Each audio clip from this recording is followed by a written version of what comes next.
All right, welcome to the Jacob Gospel Podcast. This is episode 5, and today we're going to be talking about boundaries. You're going to hear me talk about boundaries a lot. It's going to come up, different situations, different topics.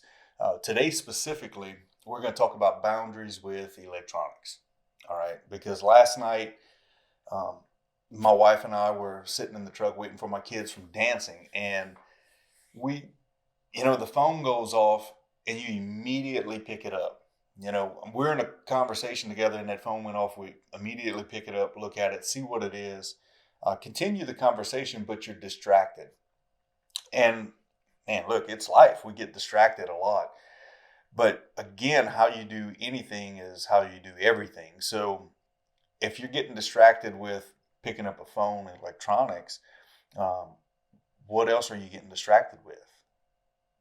It's relevant. It's important. So one of the things that electronics do for us, specifically these, I have an iPhone. I'm not against any other smartphone, so whatever. This is just what I have. But it's very, very convenient. I remember a time growing up where we didn't have phones. Like I didn't have a phone, like a phone in my home. There was no phone. If you wanted to see somebody, you had to get on your bicycle, ride over to that person's house, and go see if they were there. And if they were there, they might answer the door. They may not. That's what it was. You took a chance. Now, cell phones are so. If you hear somebody that doesn't have a cell phone, it's like sacrilegious. It's terrible. Like, how do you not have a phone? Oh my God. But I do remember when we got our first home phone. All right. So now I could call somebody. I can, if you went to call your girlfriend, like you had to speak to daddy on the other line. There wasn't, you didn't just call and she picked up the phone. Like you had to explain to dad who you were, why you were calling, and that takes some guts. And then I remember the cordless phone. You remember the cordless phone? Man, you were able to leave the room where your parents were and go and talk to your boyfriend or your girlfriend in private. That was amazing. Of course, you got little brother picking up the other side, listening to in on conversation, that kind of stuff. And then cell phones came out. And I remember, man, that was so awesome because now I could be in my vehicle. And it was all about convenience. I think all of this really started about convenience. I didn't have to ride my bicycle to go see if my friend was there. I could pick up the phone, call his house, see if he was there. Cool, you want to go shoot something, blow something up? Yep, I'm in, let's go. So it was convenient. I knew before I left on my bicycle, I could bring my guns, I could bring all that stuff because he was there. And then somewhere along the way, these smartphones came out where it really takes over our lives. So now we're expected to answer that phone. Like I have my phone with me all the time. I developed a discipline that I do not answer that phone all the time. It's convenience for me, for my wife and my kids. So if they need me, that phone is on my side. I will answer it.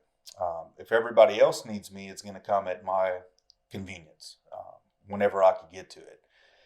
And that wasn't always the case. So like with work and, businesses, you don't want to miss a deal. You don't want to miss a contact. Somebody calls you, you need to be able to call that person back. You want to be able to contact them. You want to be able to pick it up right away in case you lose that sale. But that's not always a good thing. I mean, being available, well, we all know in sales, being available is not really the good thing. Because if you're available all the time, that means you're not working all the time. If you're available all the time, that means you probably have less clients than you portray you have. Like all of these things. So the busier I got, the less available I make myself because my time is precious. Your time it's literally priceless. It's the only thing that we cannot buy more of.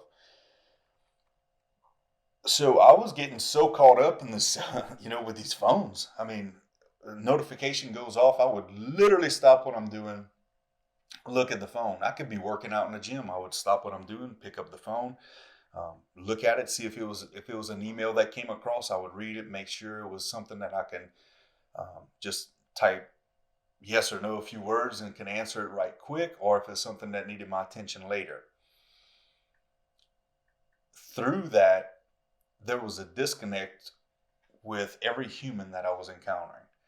So, if I'm sitting down here, if you could see again behind the camera, we have people in here. Heidi's here, Brandy's here, and we text each other all the time.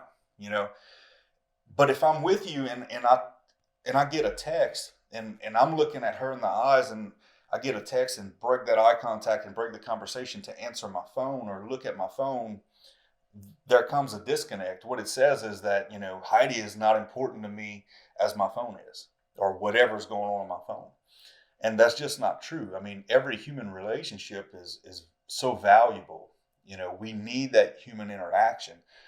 Um, so we need to make sure that we do not prioritize the phone, the notifications, all the things that's going on over actual human contact. So you're probably seeing this on YouTube, Facebook, whatever platform you watch it on. Those platforms are great. It's amazing. I mean, you use it to watch me. So I'm not saying those platforms are bad. I'm saying if you let that platform run your life is bad. It's just no different than anything else that would take control of your life. So how do you set a boundary? What do you do to fix that? Like, how did I overcome that? Well, first off, I turned notifications off on my phone. At first, I turned all notifications off on my phone. Um, that was a mistake because, again, I have a smartphone. I didn't say that I was smart enough to run the phone. So when I turned that off, I wasn't getting any calls. I wasn't getting anything up. So people were actually trying to contact me. My wife was trying to get a hold of me and couldn't reach me, thought something was wrong. So we can't do that. We have to figure out how to work your notifications. But notifications on emails was a big thing for me. I would answer that email. It was so important that I had to stop whatever I was doing to answer it when it could wait. It could wait. It could wait till tomorrow. It wasn't a big deal. Uh, Text messages. People get upset. I mean, they get angry because they know I have my phone, but I don't answer a text message back. You know, and one thing, slowing down and not answering right away, what that does, setting that boundary where you're not gonna react to people right away, it creates a power space for you to be able to sit down and really think, hey, do I have time to do this? Do I really want to do this? Or am I feeling pressured into this? Or I just don't want to upset someone, so I say yes right away. And then 3 weeks from now, when the event actually comes, I didn't want to do that event to begin with.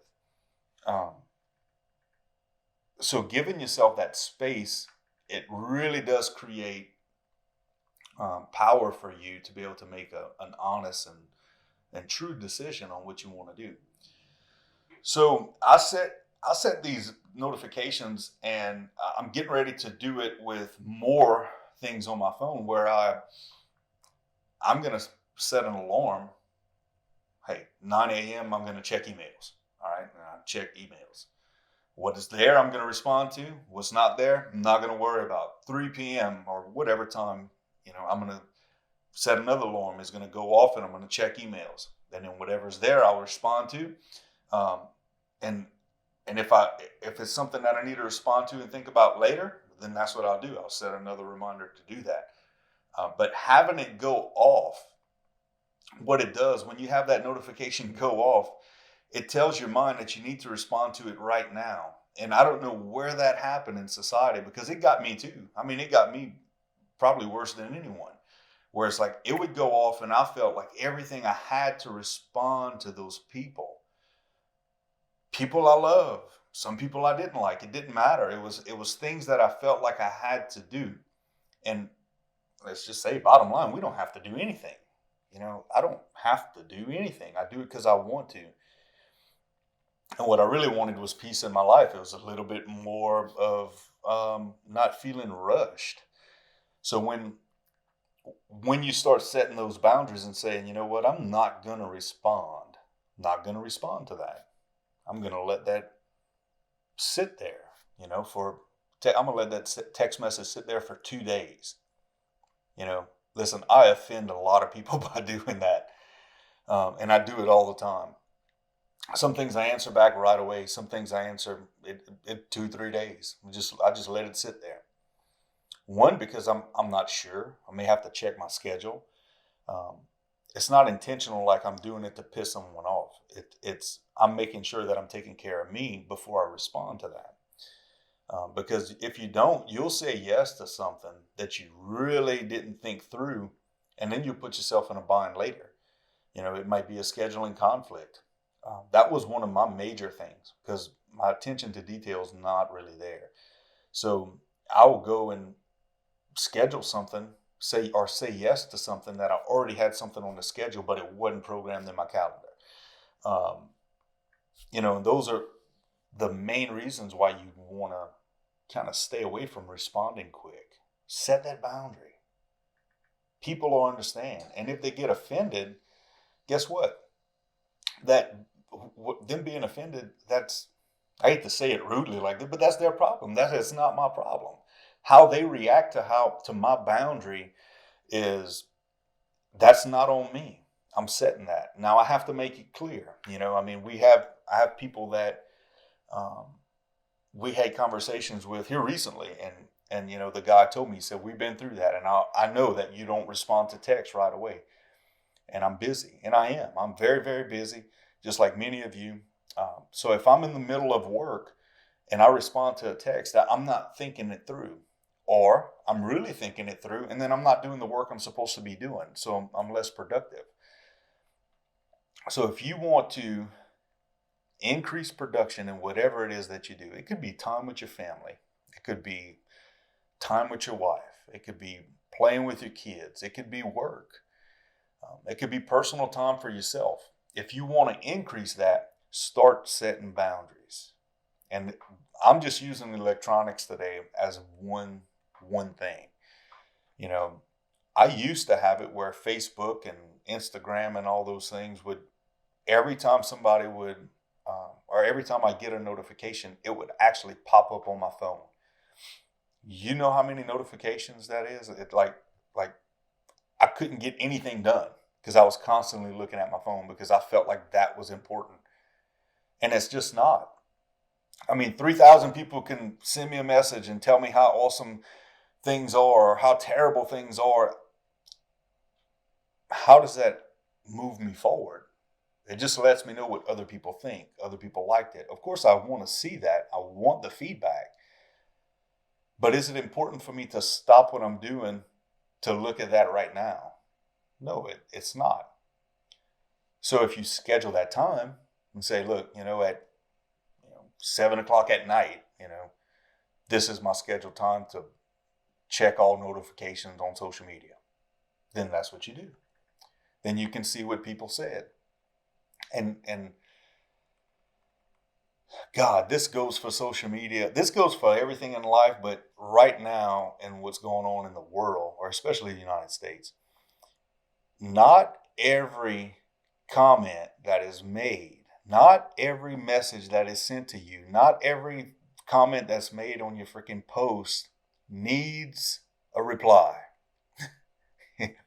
Like I get text messages that I never send people back anything. Forget about them. And that's how you should almost be. Really, people send you stuff. People comment, especially on social media. They comment on stuff. Like leave it so long before you reply to that comment that you forget about it, and then you're like, "Oh crap! I need to go comment. I need to reply to that message."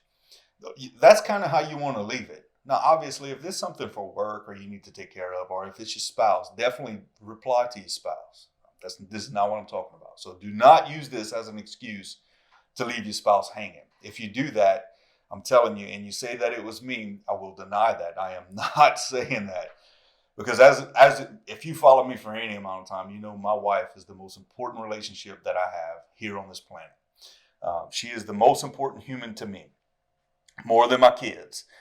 So, um, but besides that, besides your wife and your kids, or your husband and your kids, not everything needs to be replied to right away. It just doesn't. Not many things need to be replied to at all. I'm telling you, like, I get some comments and messages sometimes of one guy commented one time I was being a fraud. You remember that?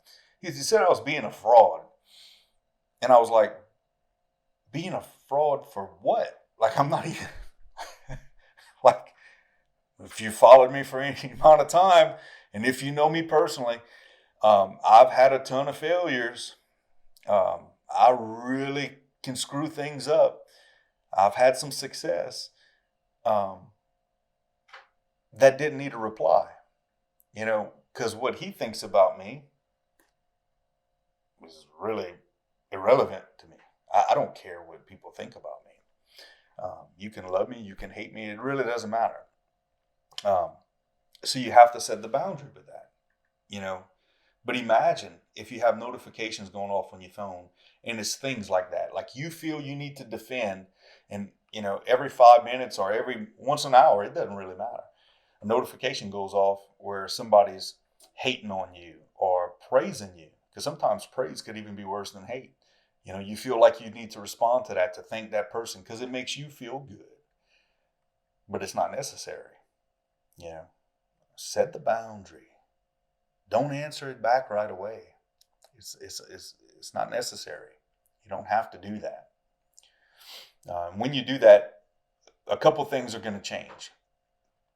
You're going to realize how much of an idiot you were responding to crap on the fly, so to speak, without thinking it through.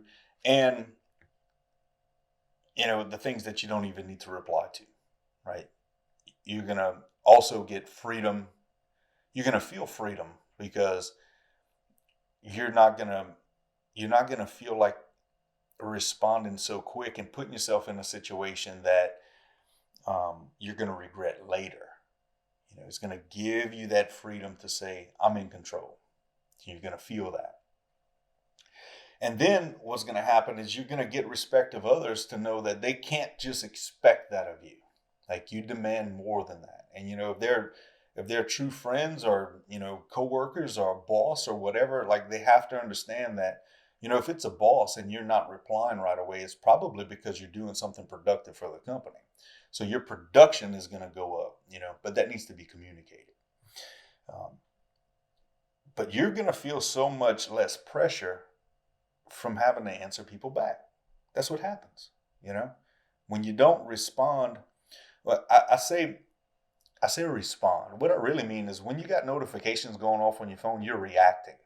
So you react to that instead of having time to really think and respond.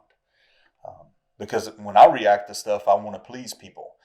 And guess what? People take advantage of that. So they'll know if they need help with something that I'm going to say yes and let's go. So what I've learned to do is turn that off. I don't respond. I don't even see it until hours later. So chances are, what they needed from me, they probably found somebody else to do anyway. So it done blew over. And I'm not feeling that pressure. And then I can really just respond. Hey, sorry I couldn't be there, or whatever fits the case. But anyway, that's the point of today. Really, set the boundaries for your electronics, because it's gonna help build relationships. If you're having trouble connecting with your spouse or your kids, and I'm telling you, you set those electronics down. Brandy and I were just talking about that.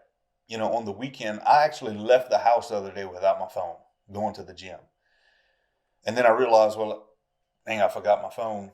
If she needs me, because when I leave the gym, I got to go get stuff at the grocery store, things like that, whatever they would need while I'm making the trip. So I backed up and got it. But 5 years ago, I guarantee you I'd have never left the house without that phone. It would have been on my side 24/7, no matter what. And the fact that I forgot it just says that I don't need it. You don't really need it. I want to have it for them, but I don't really need it. Brandy says she started putting hers and just leaving it on the table. When I'm home, that's what she does. She just leaves it on the table. When I'm gone, she'll keep it, in case something happens. You never know. I'll get in a wreck or whatever. I do dumb stuff all the time, so I might need to be rescued, and she would be my rescuer. So,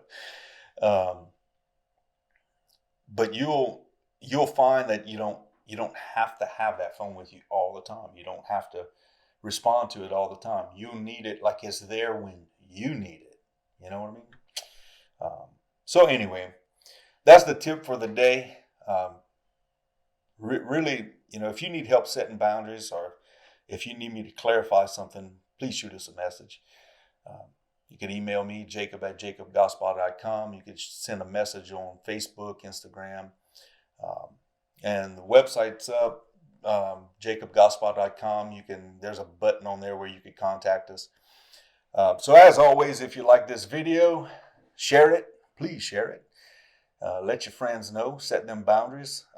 If you can't tell them to set boundaries, then just send them this video, and then they'll get the hint of what you're trying to do in your life. So, and I'll tell them. And if you need me to have a conversation with them, just let me know. I would love to have conversations like that.